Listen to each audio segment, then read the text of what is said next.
कल्कि पुराण में कुछ ऐसी बातें वर्णित हैं जो केवल सुनने से ही मन के अंदर एक अजीब सा डर और आश्चर्य पैदा कर देती हैं। कल्पना कीजिए, एक ऐसा समय जब इंसान इंसान नहीं रहेगा, जब प्रकृति अपना संतुलन खो देगी और जब दुनिया धीरे धीरे अपने अंत की ओर बढ़ने लगेगी।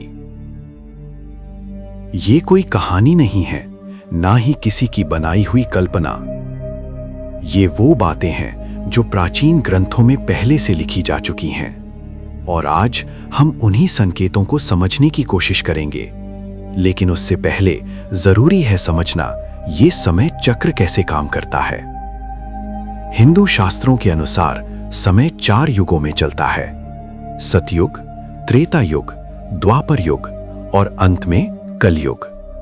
हर युग के साथ धर्म और सत्य धीरे धीरे कम होते जाते हैं और कलयुग इस पूरे चक्र का सबसे कठिन और अंधकारमय चरण है।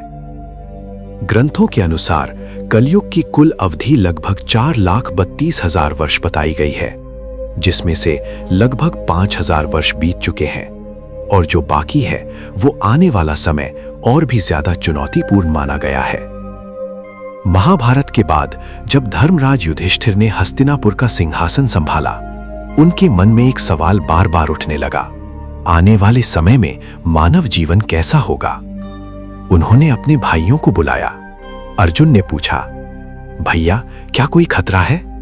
युधिष्ठिर बोले, खतरा बाहर से नहीं, समय से है। सबने मिलकर निर्णय लिया, इसका उत्तर सिर्फ एक ही दे सकता है, और सभी पांडव द्वारका की ओर निकल पड़े। श्री कृष्ण ने उनकी बात सुनी और मुस्कुराए। उन्होंने सीधे जवाब नहीं दिया, बल्कि कहा, तुम सब अलग अलग दिशाओं में जाओ और जो देखो उसे वापस आकर बताओ। एक विशाल हाथी 2 सूंडों वाला जो हर चीज को नष्ट कर रहा था। संकेत, शासक जो दोनों तरफ से जनता का शोषण करेंगे। एक पक्षी जिसके पंखों पर ज्ञान लिखा था, लेकिन वो मांस खा रहा था।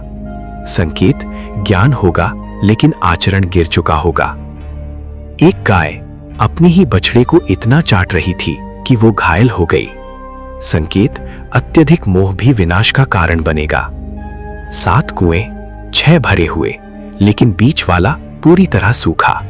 संकेत, दिखावा होगा पर अंदर से खालीपन। एक विशाल चट्टान सब कुछ तोड़ती हुई नीचे आ रही थी, लेकिन एक छोटे पौधे के सामने रुक गई। संकेत, भक्ति सबसे बड़ी शक्ति होगी।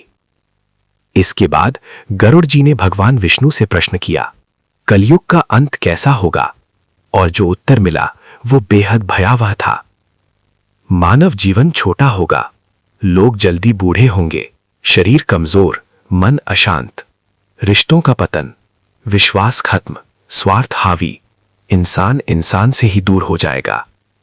प्रकृति का विनाश, पेड़ फल देना बंद करेंगे, पानी कम हो जाएगा, धरती अपना संतुलन खो देगी। भूखमरी और संकट, अन्न की कमी, जल का संकट, जीवन संघर्ष बन जाएगा। अंतिम विनाश, एक समय आएगा जब सूर्य की गर्मी इतनी बढ़ जाएगी कि पृथ्वी का जल सूख जाएगा। फिर भयंकर वर्षा होगी और पूरी सृष्टि जलमग्न हो जाएगी। लेकिन ये अंत नहीं होगा, यही एक नई शुरुआत होगी, जहां फिर से धर्म और सत्य जन्म लेंगे। जब अधर्म अपनी सीमा पार करता है तो विनाश निश्चित होता है, लेकिन हर विनाश के बाद एक नई सृष्टि जन्म लेती है और फिर से एक बार सृष्टि का विनाश होगा और फिर एक बार सृष्टि का दोबारा से विकास होगा।